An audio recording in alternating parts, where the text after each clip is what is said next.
मित्रांनो, आज मी तुम्हाला पंचतंत्रामधील एक बोधकथा सांगणार आहे. बोधकथेचं शीर्षक आहे, बुद्धिवंताची शक्ती खरी, तो जाई तिथे विजयाची गुढी उभारी. एका वनात भासुरक नावाचा सिंह राहत असे. तो कारण नसता दररोज त्या वनातल्या अनेक पशूंची शिकार करी व त्यातल्या एखाद्यालाच खाऊन बाकीचे तसेच टाकून देई. त्यामुळे त्या वनातल्या पशूंची संख्या रोडावू लागली. अखेर एके दिवशी त्या वनातले हत्ती, रानरेडे, डुक्कर, ससे वगैरे प्राण्यांचे एक शिष्टमंडळ त्या सिंहाकडे गेले व त्याला वंदन करून म्हणाले, महाराज, आपली दररोजची भूक भागवण्यासाठी आपल्याला एखादा पशु पुरा पडत असताना आपण पशूंची अमर्याद हत्या करता. हे असंच चालू राहिलं तर लवकरच हे वन पशुरहित होईल व आपल्यावरही उपासमारीचा प्रसंग येईल. तेव्हा यापुढे आम्हीच आपापसात ठरवून दररोज आपल्याकडे ठरलेल्या वेळी 1 वा 2 पशु पाठवीत जाऊ. त्यामुळे श्रम न पडता आपली भूक भागेल आणि आम्हा पशूंची विनाकारण होणारी हत्याही थांबेल. तो सिंह या गोष्टीचा विचार करू लागल्याचे पाहून हत्ती म्हणाला, महाराज, राजनीती या ग्रंथात असं सांगितलं आहे, प्रजा ही गायीसारखी आहे तर राजा हा गवळ्यासारखा आहे. तेव्हा या गवळ्याने प्रजारूपी गायीचे पालनपोषण करून तिला त्रास न होईल अशा तऱ्हेने तिच्यापासून सावकाश धनरूपी दूध मिळवावे व न्याय वृत्तीने आपले जीवन जगावे. मग रानरेडा पुढे होऊन म्हणाला, महाराज, राजनीतीत तर असंही सांगितलंय, बोकडाला कापणाऱ्या एखाद्या कसायाप्रमाणे जो राजा धनलोभापायी आपल्या प्रजेला पुरेपूर मारतो म्हणजे लुटतो, त्याचे फार तर एकदा समाधान होऊ शकते, पण दुसऱ्या वेळेला ती समाधानाची संधी त्याला कधीही लाभत नाही. रानरेड्याचे बोलणे पूर्ण होत नव्हते तोच एक चतुर ससा पुढे सरसावून म्हणाला, महाराज, आपल्याला माझ्यासारख्यानं काय सांगावं. तरीही राजनीती या ग्रंथातल्या एका मौल्यवान वचनाची मी आपल्याला आठवण करून देतो.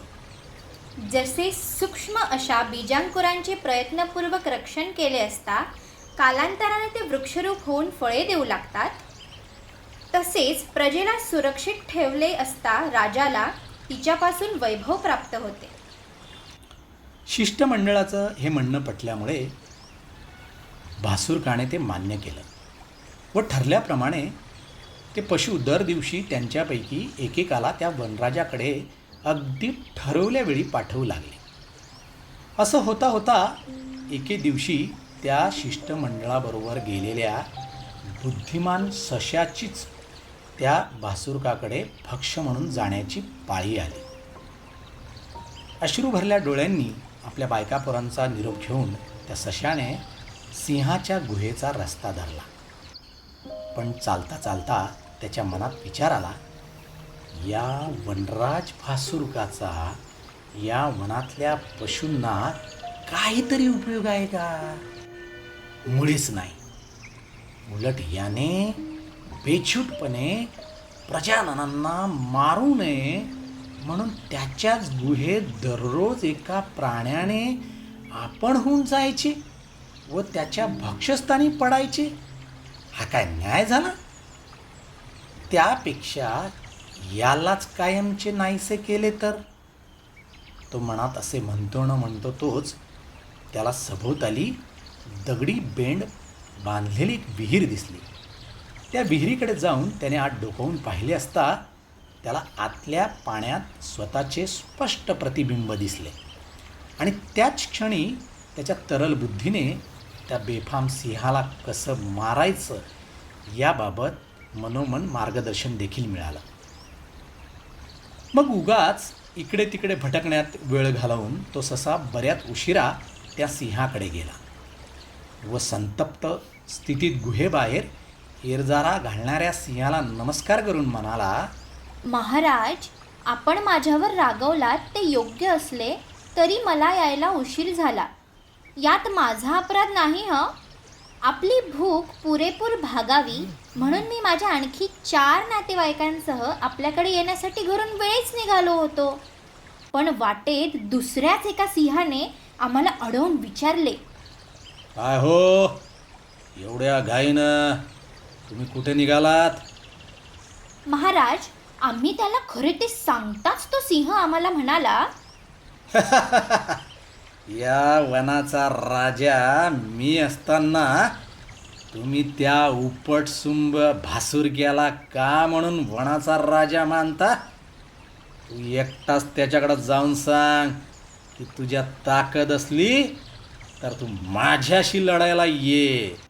याप्रमाणे बोलून त्या सिंहाने माझ्या 4 नातेवाईकांना त्याच्याकडे ओलीस म्हणून ठेवून घेतलं व स्वतःचा निरोप तुम्हाला सांगण्याकरिता फक्त मलाच तेवढे इकडे पाठवून दिले.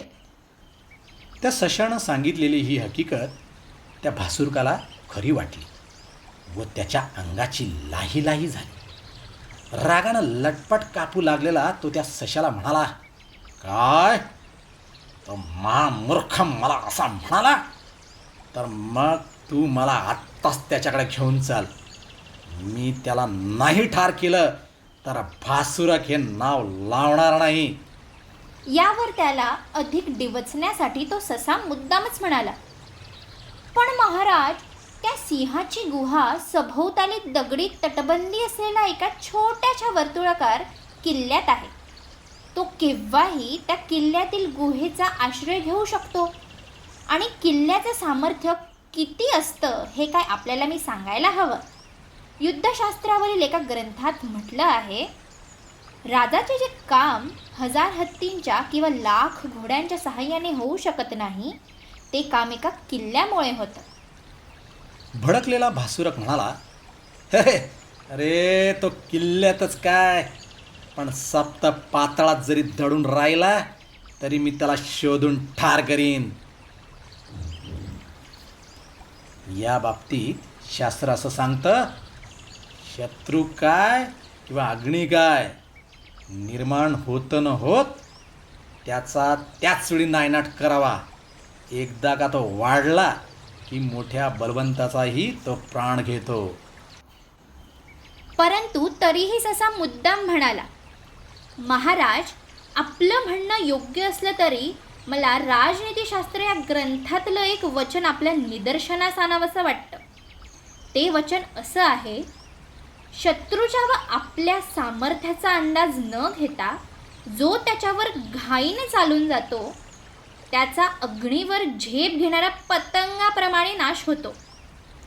पण लगेच स्वतःला सावरल्यासारखं दाखवून तो ससा भासुरकाला म्हणाला, अर्थात हे वचन आपल्यासारख्याला लागू होत नाही, कारण देवांनाही भारी होणं एवढं सामर्थ्य आपल्या अंगी असताना त्या शेळपटाची आपल्या पुढे डाळ कशी काय शिजणार.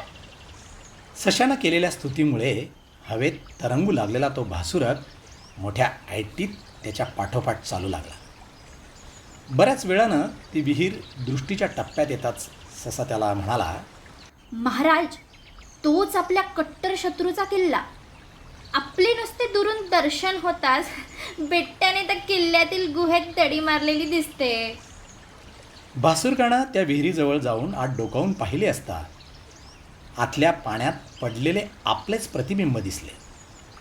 आपल्याला आव्हान देणारा हाच तो आपला शत्रू अशा समजुतीने त्याने गर्जना केली. तिचा प्रतिध्वनी निघताच आपला शत्रूही आपल्याकडे पाहून गरजतोय असा समज होऊन त्याने त्या प्रतिबिंबावर झेप घेतली आणि त्या पाण्यात थोडा वेळ गटांगळ्या खाऊन भासुरकाला अखेर जलसमाधी मिळाली. अशा रीतीनं एका सामान्य शक्तीच्या सशानं आपल्या असामान्य बुद्धीच्या जोरावर भासुरकाला मारले आणि स्वतःचेच नव्हे तर भविष्यकाळात बळी जाणार असलेल्या असंख्य वन्य पशूंचे प्राण देखील वाचविले. मित्रांनो, ही बोधकथा ऐकल्यावर तुम्हाला निश्चितच असं लक्षात आलं असेल की कितीही मोठी शक्ती असली तरी त्या शक्तीवर माणसाची युक्ती मात करते.